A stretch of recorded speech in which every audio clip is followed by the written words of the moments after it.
If you like audiobooks or audio shows, check out a free trial of Audible. Just click the link in the description.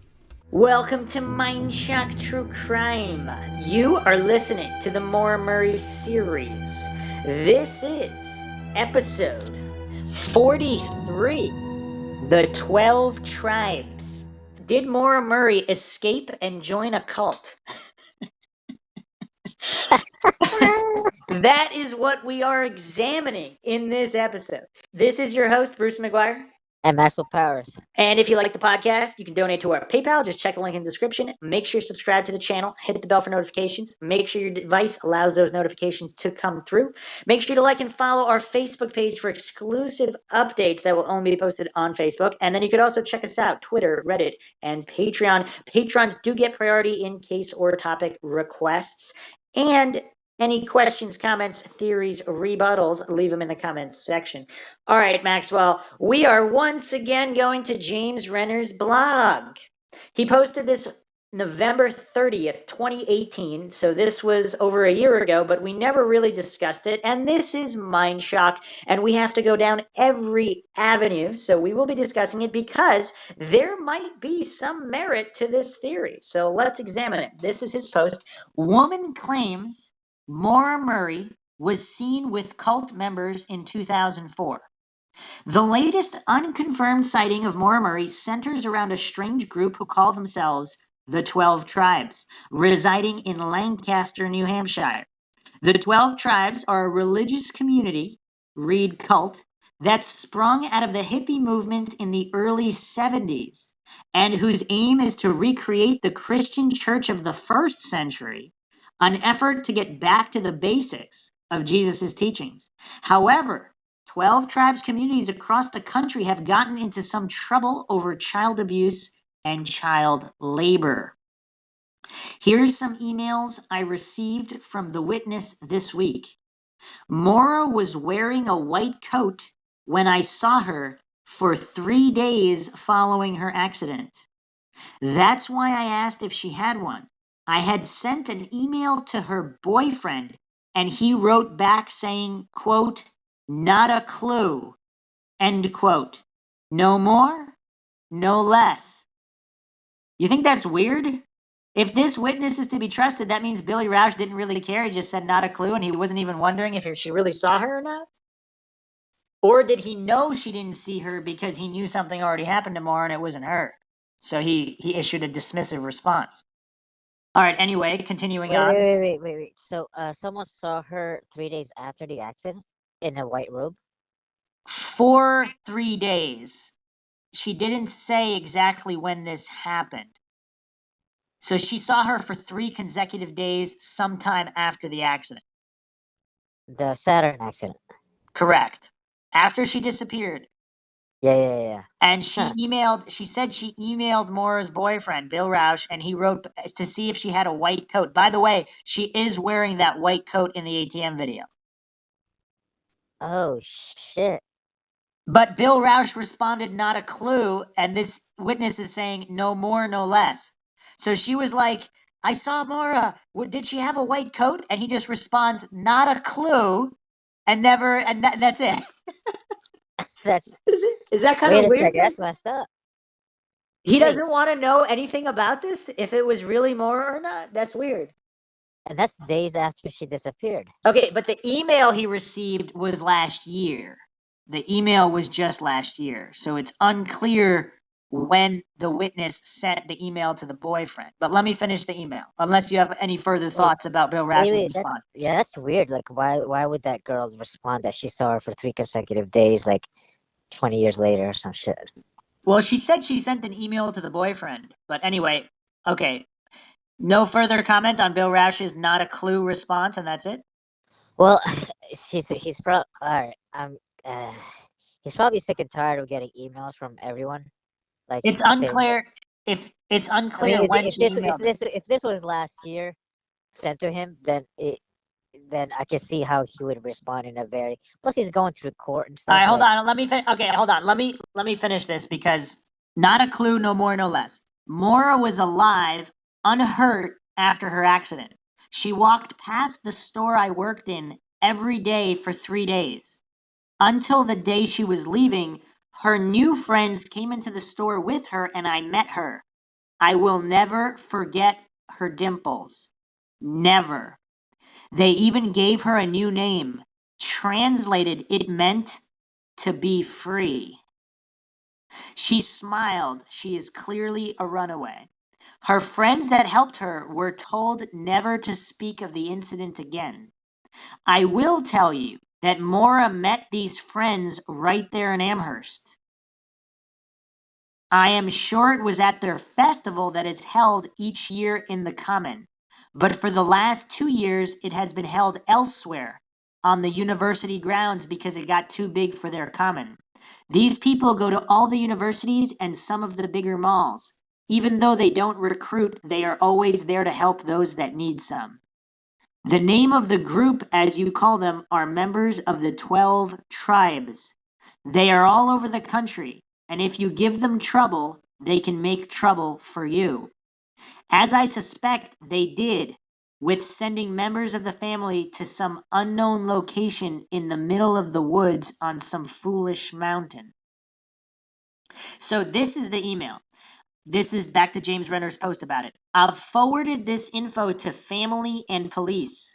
I'm inclined to think this could be a lookalike, but this woman is adamant the person she saw was Maura Murray. I should note that this woman says she reported this sighting years ago to police, family, and Bill Roush. So this was not, so according to the woman, she didn't report all this to Renner and Bill just last year. It was years before. Okay. So this woman is alleging that Maura was introduced to some of these people at UMass and she wanted help at UMass. Now, what did she want help from if this is all true? Was it from Billy or was it because she was in some kind of CI situation or both? We don't really discuss both too much. I mean, was she just overloaded with Billy being the way he is, how whatever way that is, and also having to deal with some really stressful CI situation? I'm intrigued by this 12 tribes and this woman that saw her 3 consecutive days. Well, let's go back to Billy Roush's not a clue response. Do you find that weird if it was not just last year, but years before? Well, And even if it was just last year, don't you think he would be like, have you told the police? Send this info to the police immediately, or he just responds, not a clue? Like, that's weird, even if it was just last year, right? yeah. Especially now that the ATM footage has been released for a while now, so he knows she had a white coat. It's in the ATM footage. Unless he's trying to say he didn't watch the Oxygen show, he doesn't know any new information, and he doesn't know anything about anything. Would a boyfriend know if his girlfriend had a white coat, especially if it was a coat that was worn often? Yeah, it's weird.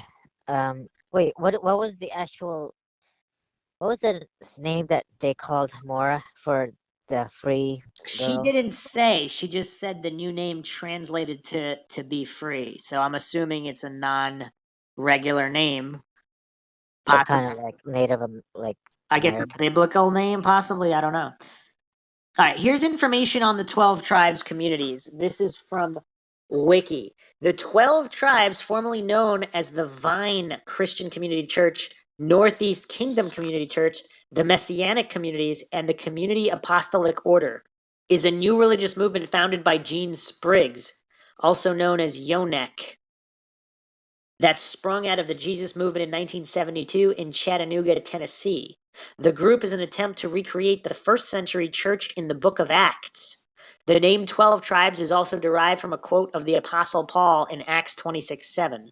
The group has also been referred to as the Yellow Deli people and informally as the community. That sounds like a horror movie. The origins of the 12 Tribes movement can be traced to a ministry for teenagers called the Light Brigade in 1972. The ministry operated out of a small coffee shop called The Lighthouse in the home of Gene Spriggs and his wife Marcia.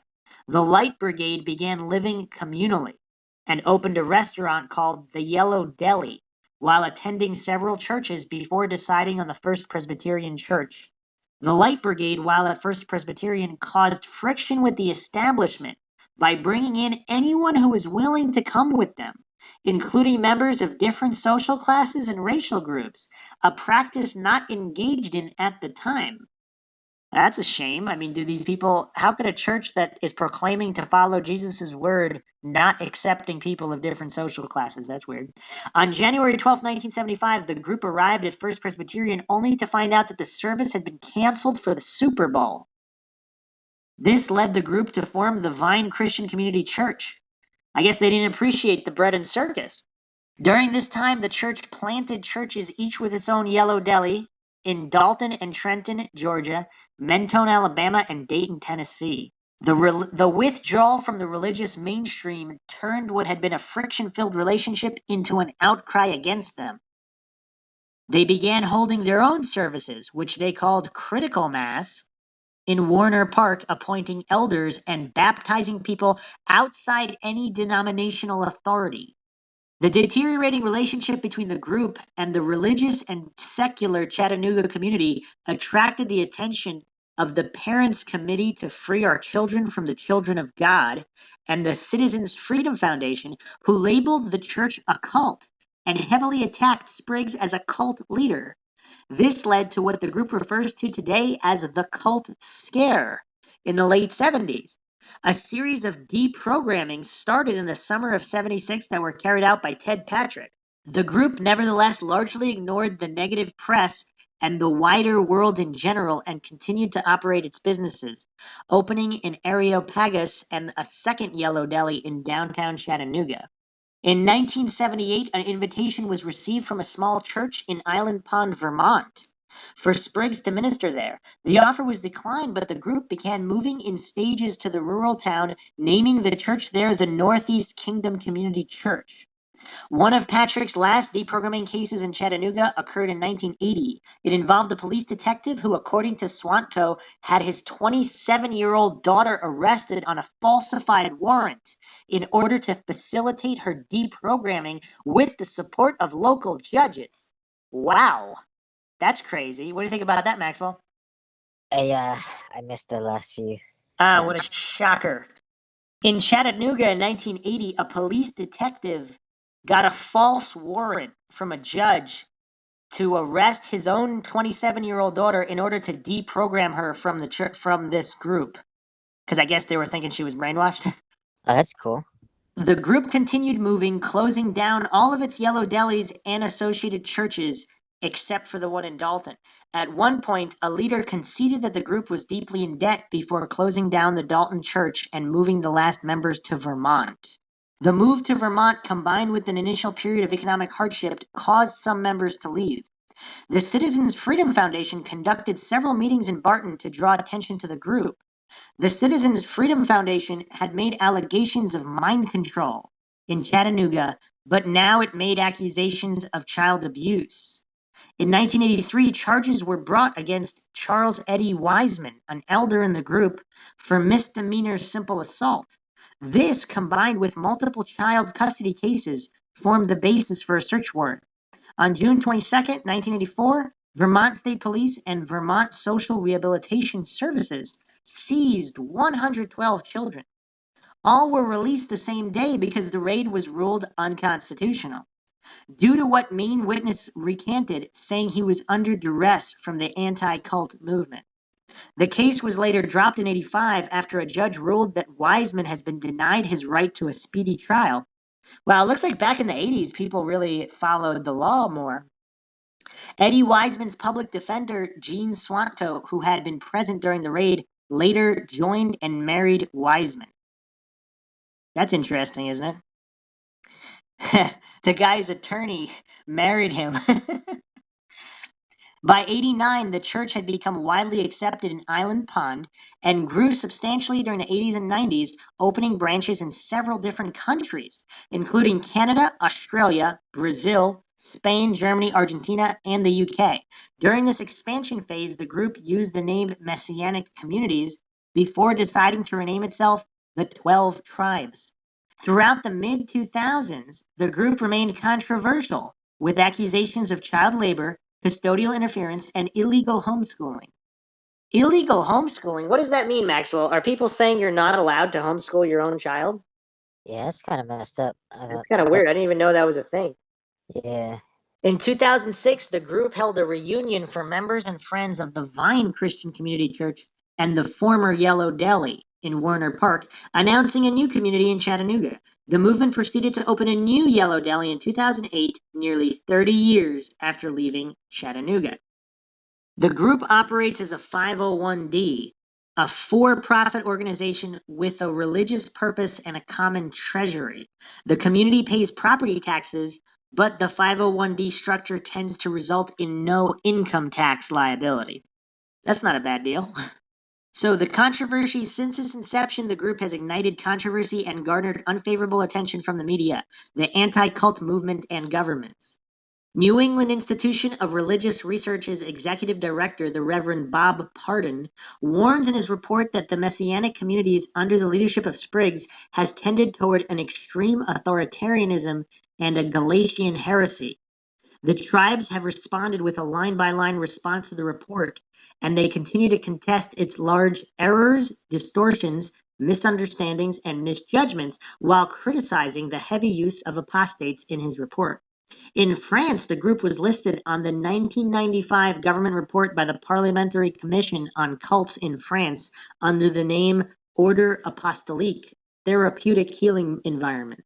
12 Tribes members Jean Swanko and husband Ed Wiseman have made efforts to combat social stigma and the anti-cult movement by engaging in dialogue with hostile ex-members, the media, and government authorities.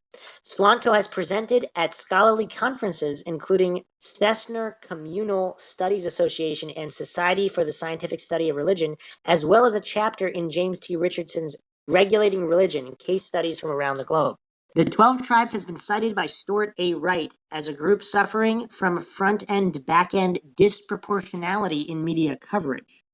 According to Wright, the media often focuses on unsubstantiated charges against the group, but as charges are investigated and as cases fall apart, the media covers them significantly less at the end than it does at the beginning. Wright then asserts that this leaves the public with an impression that the group was guilty of the disproven charges. Very interesting.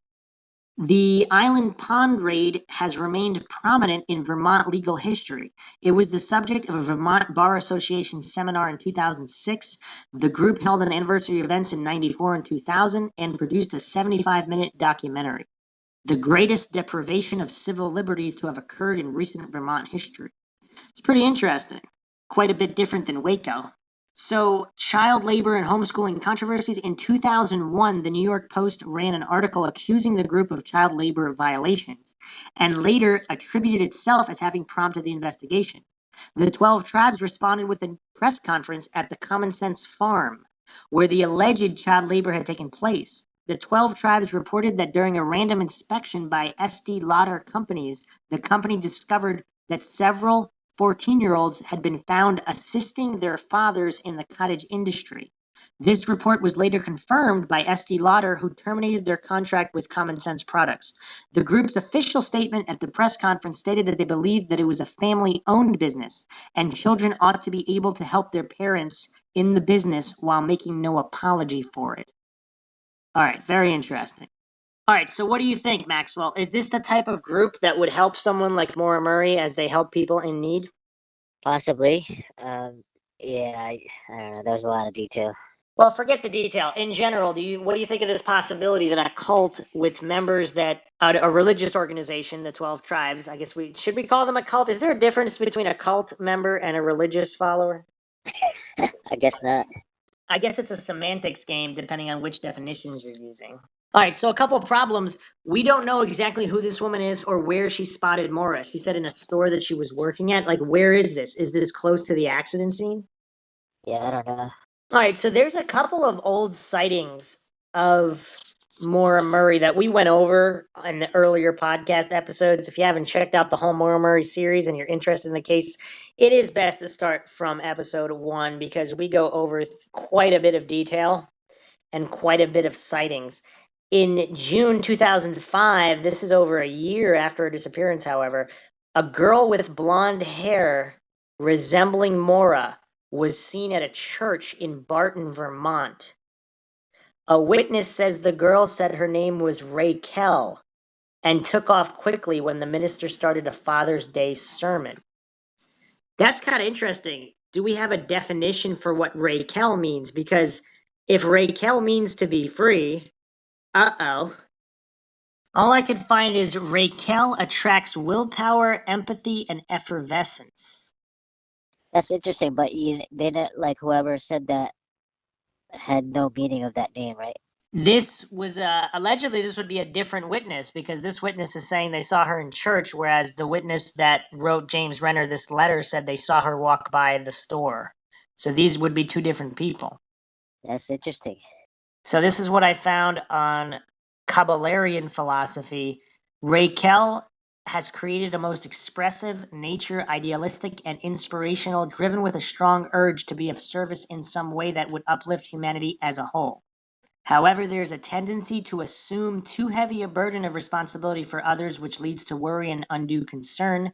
People with problems are drawn to you as they recognize you as one who has understanding and gives not only sympathy and comfort, but provides also some constructive advice or assistance.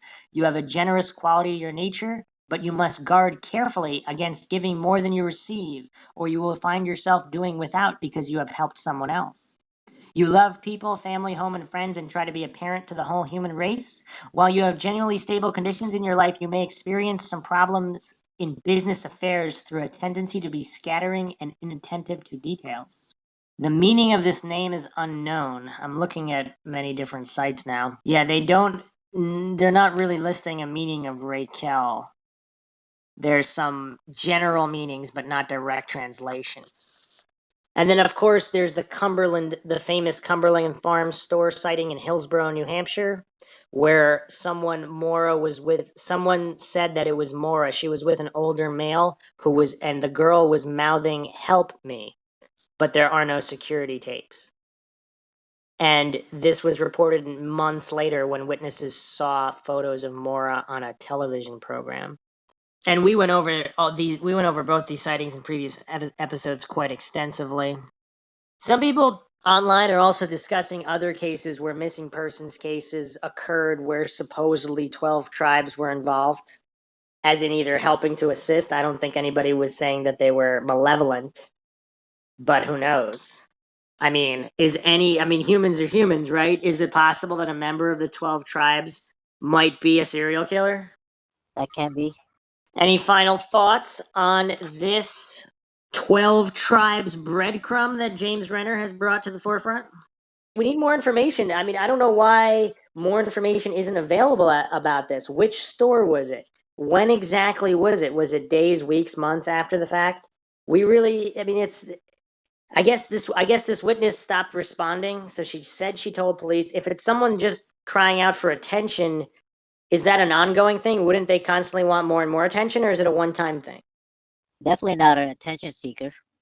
People doing homework also discovered that there is a 12 tribe community in Plymouth, Massachusetts and Raynham, Massachusetts.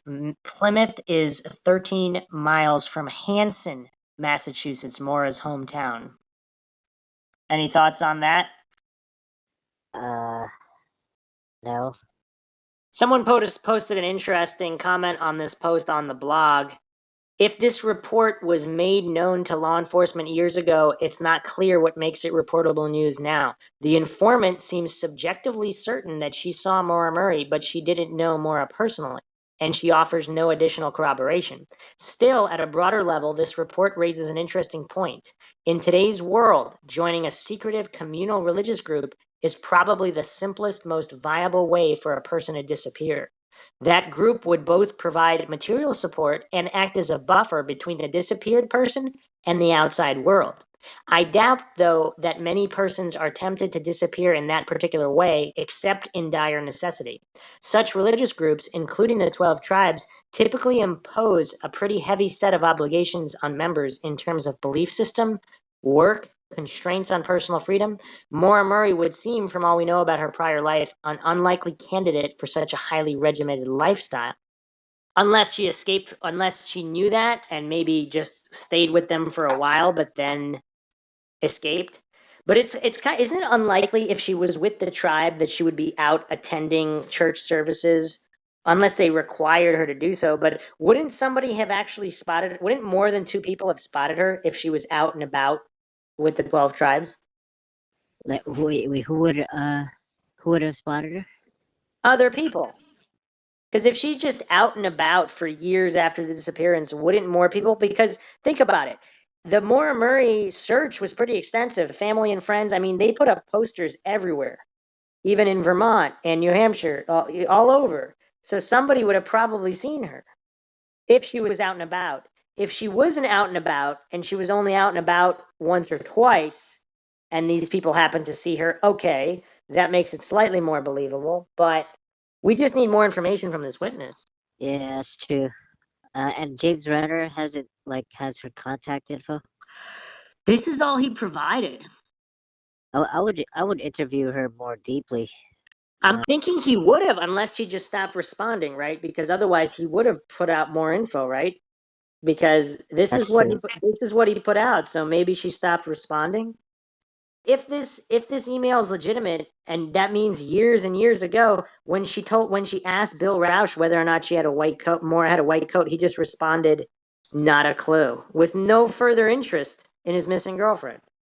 That's kind of strange if that's Yeah, it's true. that would be kind of messed up like, let's say she emailed him like 2 months within 2 months of them missing. Um, yeah, that would be weird. But even a year later, that would have been weird too, for him to respond like that. Yeah, it's pretty weird all around. So you can let us know what you think in the comments section, pros and cons to this theory. If she was with the 12 tribes, did she escape from them and then something else happened? Or is it possible that she was found while with the 12 tribes and extracted some way? Because would the 12 tribes go to the police if that did happen? Yeah, I gotta look more into this 12 tribes. They're still around, right? Yep. You think I should join? Why not? Get some insider info, put it on the podcast. Well, we hope you enjoyed another edition of Mindshock True Crime in the Maura Murray series. If you like the podcast, you can donate to our PayPal. Just check the link in the description. Make sure you subscribe to the channel, hit the bell for notifications. Make sure your device allows those notifications to come through. Like and follow our Facebook page for exclusive updates. You could also check us out Twitter, Reddit, and Patreon. This is Bruce McGuire signing off. And Maxwell Powers. We'll catch you guys next time.